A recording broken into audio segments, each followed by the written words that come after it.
It's 8:20 Central Standard Time. Is the 4th of May, 2021, and it's about 21:20 Southeast Asia. I've been off stream now since last Monday. Had quite a setback or a lapse in proper trade control and risk management. Last Monday, I was trying to do two things at once and took an $800 loss, so that was pretty disappointing. We were $100 away from funding, and now we're back down at just above 52. We're like 52,108, so we got about 800 and change to funding, so that was pretty darn disappointing. But live and learn. Do one thing at a time, especially with trading, as for me anyway. So was quite busy with the month end and closing the books and things for my other interests. So I'm going to take a look at the open here in another 8 or 9 minutes and see how things go. Just to touch base, I don't imagine I'll trade, but you never know. If I see something open up and look like I want to participate, then I will. We're risk off across the board. 13,790 is a settlement, which is clear up here. Can see where we closed, where settlement was, and where we closed last night, Monday, regular trading session. And we've been just basically selling off all night. So the whole Globex, a little bit of back and forth and whipsaw, and then around 7 o'clock, 7:30, they pulled a peg, and it's coincidentally the same exact time on the ES here. So something happened. Might have been news driven or earnings. Anyway, that's the story there.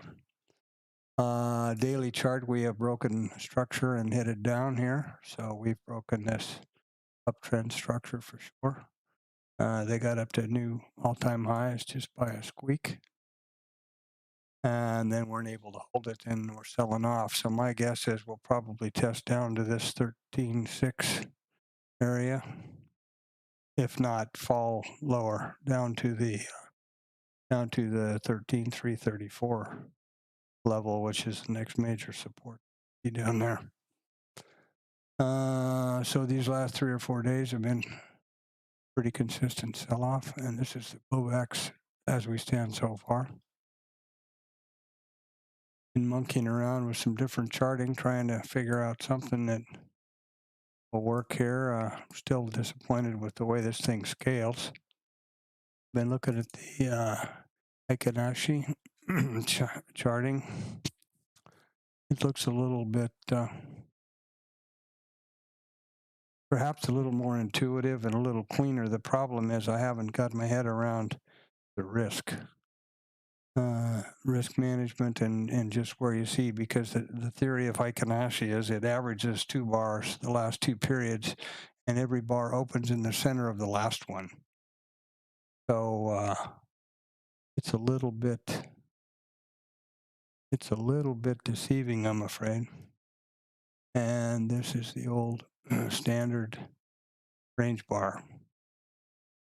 Pretty darn close, but I just started monkeying with that yesterday when I had a little spare time. So we'll see.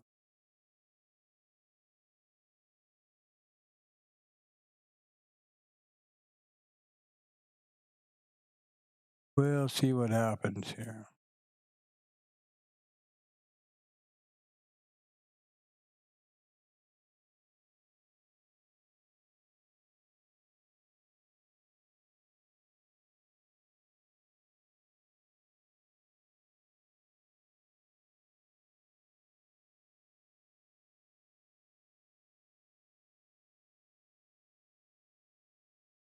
So a lot of crazy things going on in the news, earnings, and political drama won't seem to go away in the States.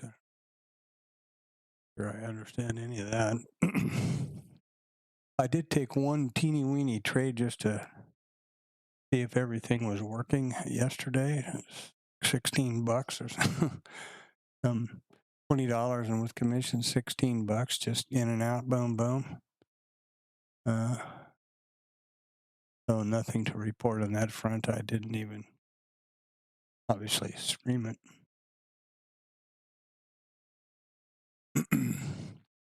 And I'm hoping that everything will be functioning well on the stream. Looks to be.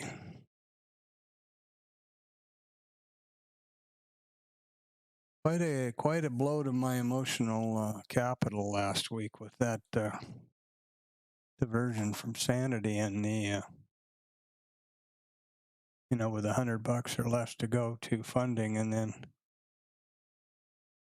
just I don't know what happened. Lapse of common sense, I guess, trying to do two things at once, and then my computer locked up, and I was trying to straighten out something on during a meeting, and somebody was turned around, and then I was not emotionally in the right frame to trade, and I took a couple of whacks at it, kind of, I don't know, over trading or revenge. I don't think revenge trading, but I just couldn't see the market.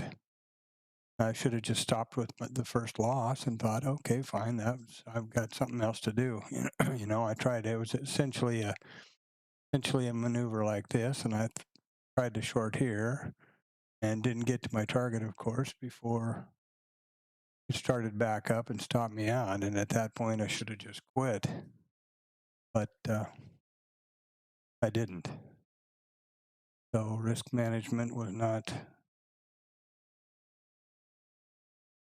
proper there, but I did I did come to my senses in time to live to trade another day, trade for tomorrow, and I certainly didn't hit my daily loss limit or any of that stuff, so that part's okay. Still in step 2 of the TopStep combine, got about $892 to go to the funding, and I was set $103 or something there. Something sure jumped up there, or they sure woke up, whatever that was. I thought it was the open there for a second till I looked down at the clock. And I didn't see the open here on the Jigsaw. So futures trading is not for everybody. You can lose more money than you've got. What I say or do here is not financial or trade advice. This is strictly my trade journal and my commentary, so that I can come back and review my trading as a proper journal. See what I was thinking, hear what I was thinking, and see how I was trading.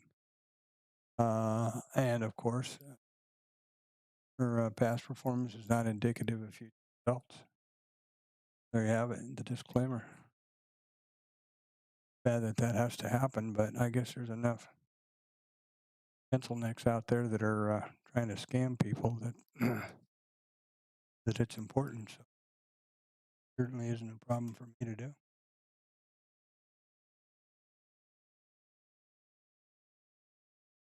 So let's just see where we are here. We're way, of course, way off our close. On a huge gap down from up here. Settlement 790 there.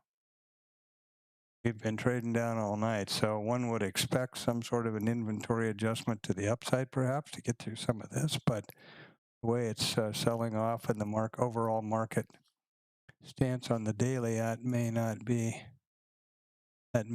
where we are. I'm kind of thinking we're going to trade down to about here, down to this 329, 320 level down here. So we'll see what happens. And we are open. Really? See the value area high and low. You can see the new volume coming out below that. Pretty soon this Globex volume will jump to the left and get out of the way there. Yeah, we're trying to get back up to the open, but they didn't quite make it. ES is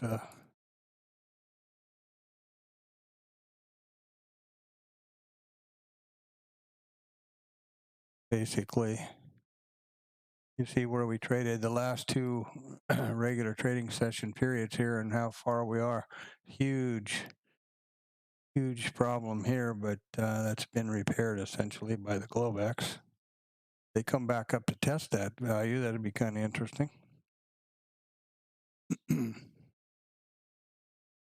there we have the value shift, and now we're gonna run up here and try to correct some of that inventory, it looks like.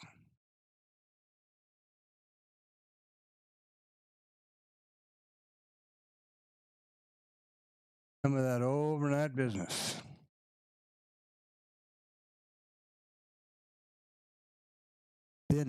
Overnight business.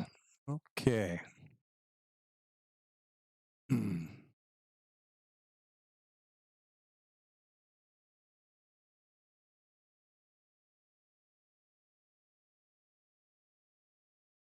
The problem for me with these kind of impulse moves is I don't know what caused them, and so I don't know really what to think about them. We took about 50% back to the VWAP, and now it's going to come back off, so I don't know. You don't know how far that's going to happen or what's going to happen there. That's the problem.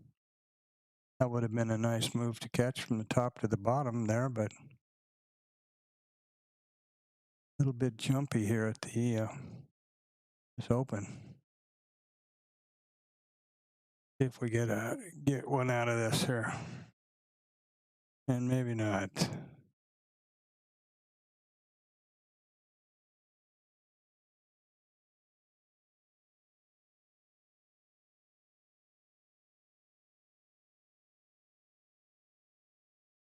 The hell's going on?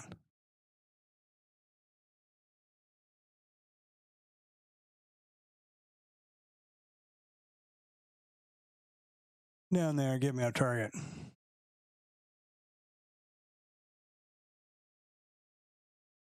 Oh, there we go. Well, that's not so bad. $400, that helped. That helped nicely.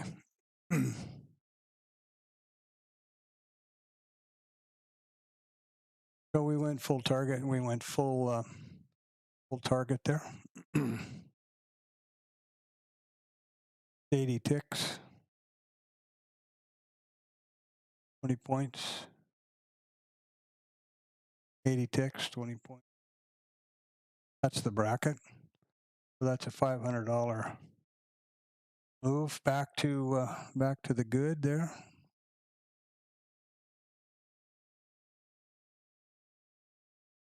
$35 seconds, $400. That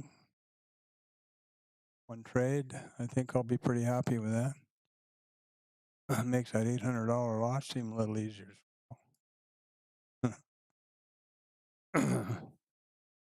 And that was just basically a continuation move. I was following the ES here and watching this break out to the bottom side and thinking we needed to get some excess down there. I was looking for the Globex stat and got better and more in a bargain for, so good for me. Oh, we're $495 to think. That's not so bad.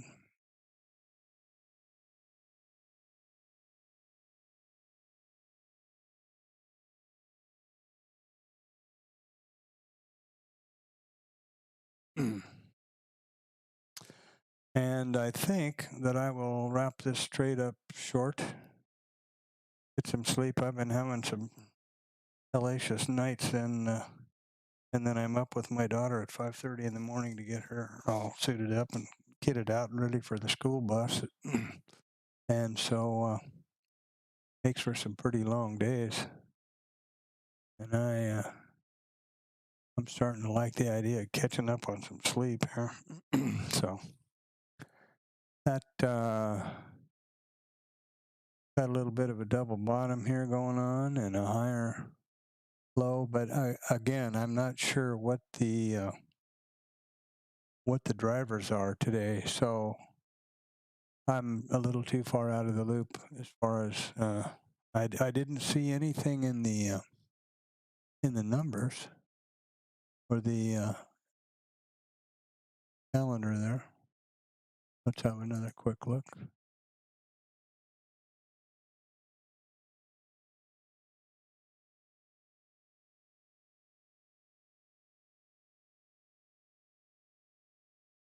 So let's just see here. Well, I don't, I don't think truck sales did it. Maybe. Red Book, that's not usually too much of a mover. It is 3 stars, I guess. They've got it as 3. No, they've got it as 1 star. That's right. And they were all positive numbers. Canada's having a tough time up here, looks like. But that certainly wasn't the mover here just then. I'm guessing it could have been earnings, or there could be some news flying around. You never know. This earnings calendar and I don't get along very good. I have to actually spend a little time looking at it because it just looks like a bunch of soup to me. I mean, I get it that this is after the close and this is before the open, but okay. There ought to be a way to do something there. There ought to be a way to group these and figure out where they are. I definitely like the looks of this VIX getting back up to 19. That's a real help. Look at that. That helped us with that volatility.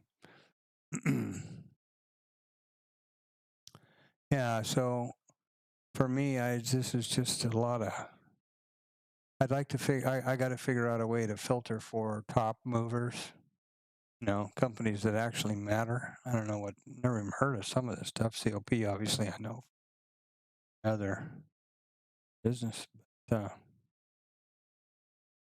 some of these I got no idea who they are or what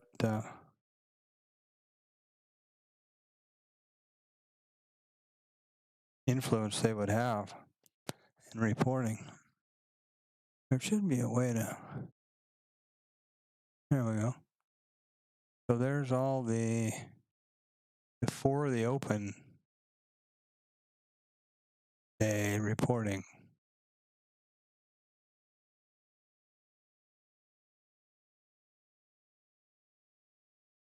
Market cap, I guess that would work.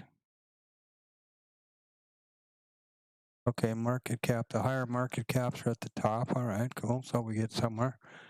CVS Healthcare, the drugstore chain, ConocoPhillips, know those guys.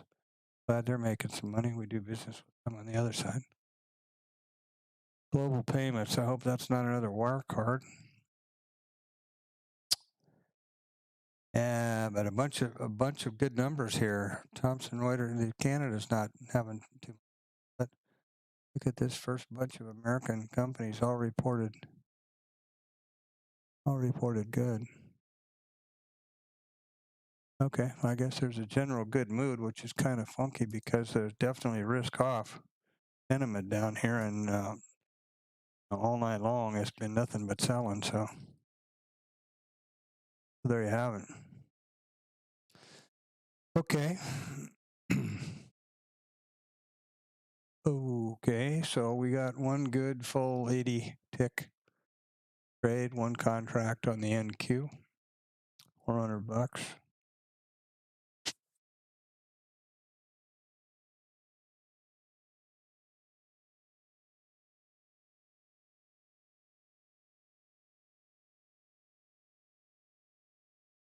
And if this ES pulls a sell-off here, again, we could get more of a drop, but a little apprehensive to push my luck here with that nice trade. I'm thinking I will just continue to be patient and smart, even though I'm God damn, I'm hating to see this kind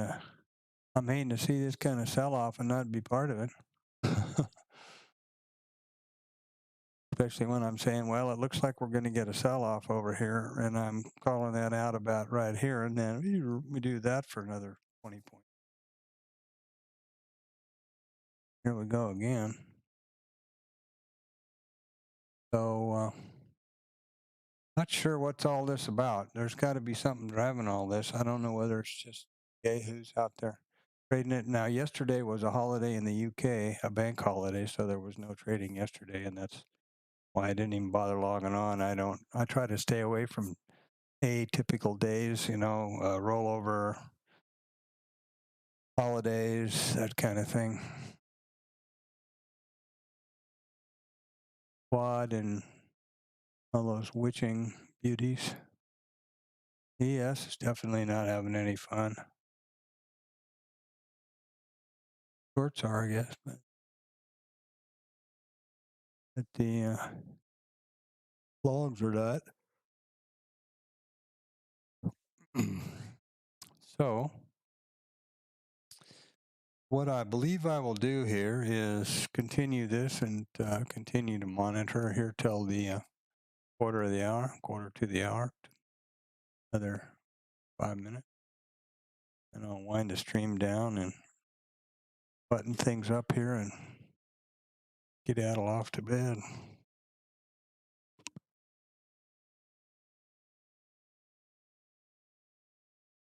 And feel kind of nice about that $400. That makes that $800 lapse of, Jesus, I don't know what that was, lapse of thinking or something. I guess it was not FOMO, but maybe just, I don't know. I was so disappointed when I just thought sure I was going to nick out $100 without even blinking an eye and get that funding over with and then be able to shut down for the month-end closing and not think about it. And then next thing you knew, I was not thinking. Guess, I don't know what it is. I don't think it does you much good to spend a lot of time dwelling on that. Try to recognize what it was and be sure that doesn't happen again. But I don't think focusing on a lot of negative thoughts is a good idea. Plus, I had a lot of other stuff. So, to recap again here, a quick trade, short on looking at that breakout. Once upon a time, I was going for this, thinking we were getting a sell-off on the ES, and I was expecting to get the Globex stat. At that point in time, value area was high was up here somewhere, and low was down in here. And it just went our way, and we got $400, full 80 tick target, 20 points, 80 ticks. A couple of those, and that's the way you do it. So remember that your goal as a trader is to trade for tomorrow. That's the most important thing. I was able to do that, thank goodness. I'm now back up to within $400 of that target, and I will continue to monitor this. Now tomorrow, I have a meeting. Not sure just when that time is now. Just one. Thursday and Friday should be clear.